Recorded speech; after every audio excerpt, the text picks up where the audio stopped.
So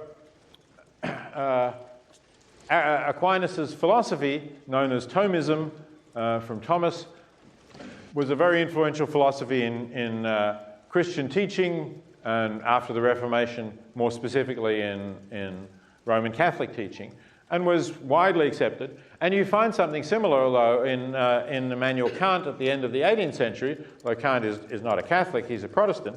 But he also thinks that we don't have duties to animals. He thinks we only have, or no direct duties, as he says here. Animals are merely a means to an end. That end is man. And notice the word direct duties. He then also says something along the same lines that I just described Aquinas is saying, that is, that the reason why we should not be cruel to animals is because we might develop a cruel disposition. We might be cruel to humans. So this too has been quite influential philosophically. Kant has perhaps been the dominant philosopher of Central Europe, Germany in particular, of course, but also the surrounding European countries from the late 18th century onwards.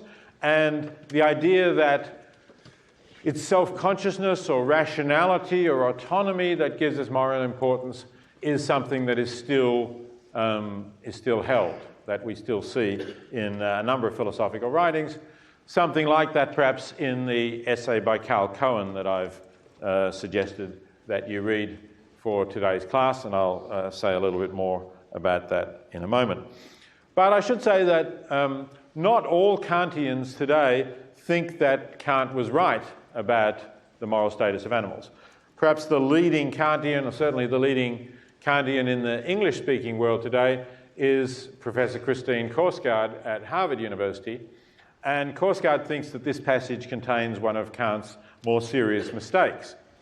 She thinks that Kant talks a lot about what it takes to be a moral agent, that is, someone to whom you can attribute moral responsibility, somebody that you can blame for what they do wrong, praise for what they do right, and expect them to follow the moral law. So, for that question, who is a moral agent, the idea of self-consciousness is critical. I think it's reasonable to say if a being cannot think for itself and say, what should I do? How should I act? Reflect, some degree of reflection and autonomy in your decision-making is necessary for being a moral agent. But why assume that the criteria for being what we might call a moral patient, that is, the kind of being who is morally significant and to whom we can do something wrong, why assume that the criterion for being a moral patient is the same as the criterion for being a moral agent? There's no real reason to expect that they should. So Korsgaard thinks that that's Kant's mistake here, and she thinks that in fact we do have duties to animals that are not compatible with the ways in which we're treating them today.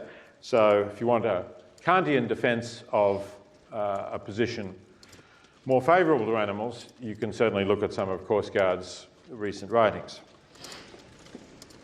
Okay, so this tradition of saying that animals are inferior, that we have dominion over them, that they don't really matter in themselves, that they're not self-conscious, and that's what's important.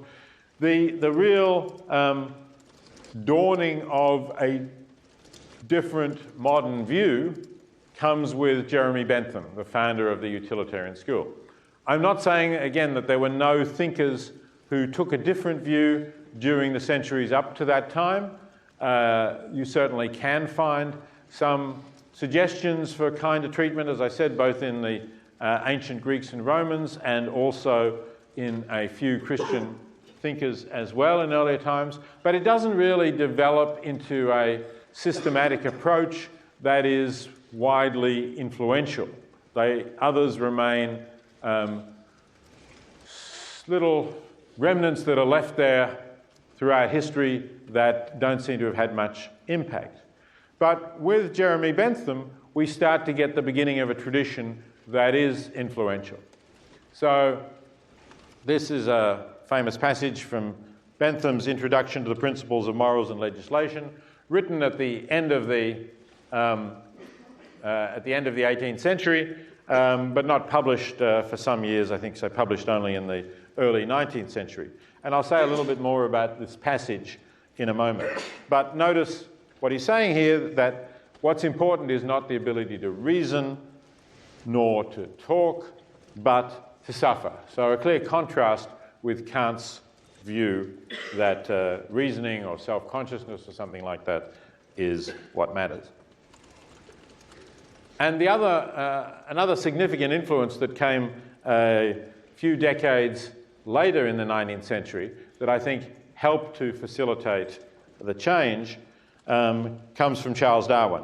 So here's Darwin as a young man in a notebook that he did not publish, but that we now have. So he questions the idea of humans being so special as they had always been thought to be. He's starting to think, obviously, he's forming the germ of his evolutionary thinking, not publishing it for quite a long time to come. This is 1837. The Origin of Species was published in 1859, and The Descent of Man only in 1873. But he's already thinking along these lines and rejecting the arrogance that says that, well, we are so special that we must have had a special creation. More humble and, I believe, truer to consider him created from animals. And so Darwin then published The Origin of Species, which suggests that the idea of evolution. It took him even longer, though, to really work up to saying, yes, this includes humans as well, to saying that publicly. But he does it, of course, in The Descent of Man.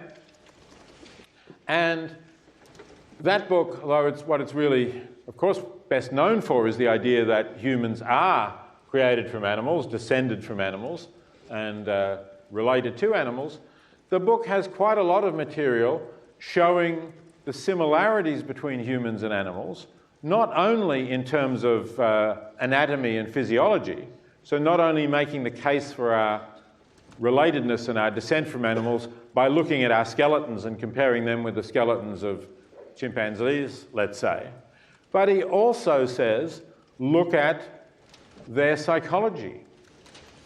Look at how similar we are mentally to non-human animals.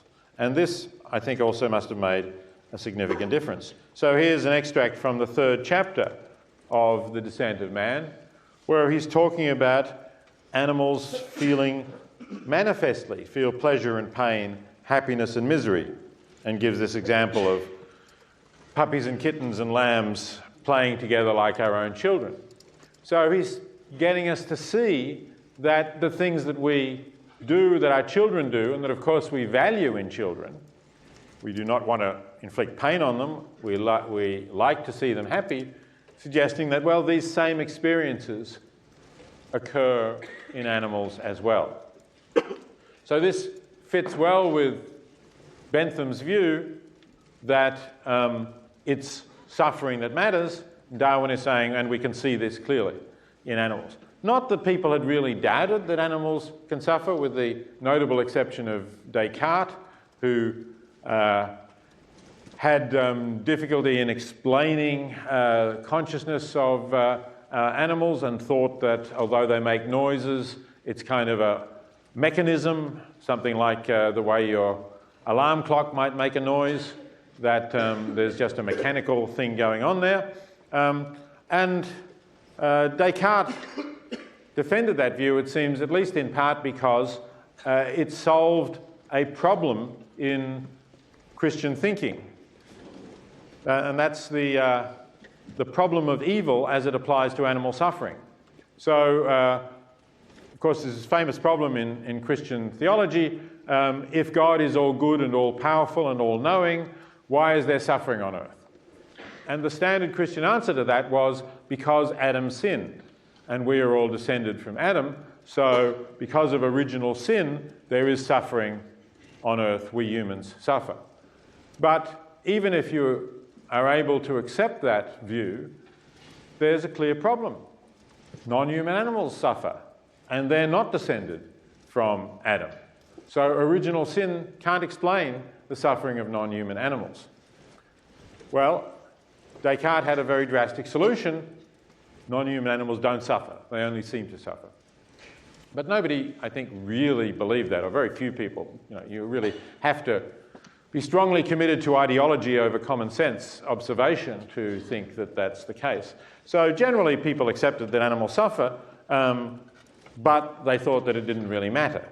So with the utilitarians and with Darwin, we get a different viewpoint developing, and we start to get a public concern for animal suffering.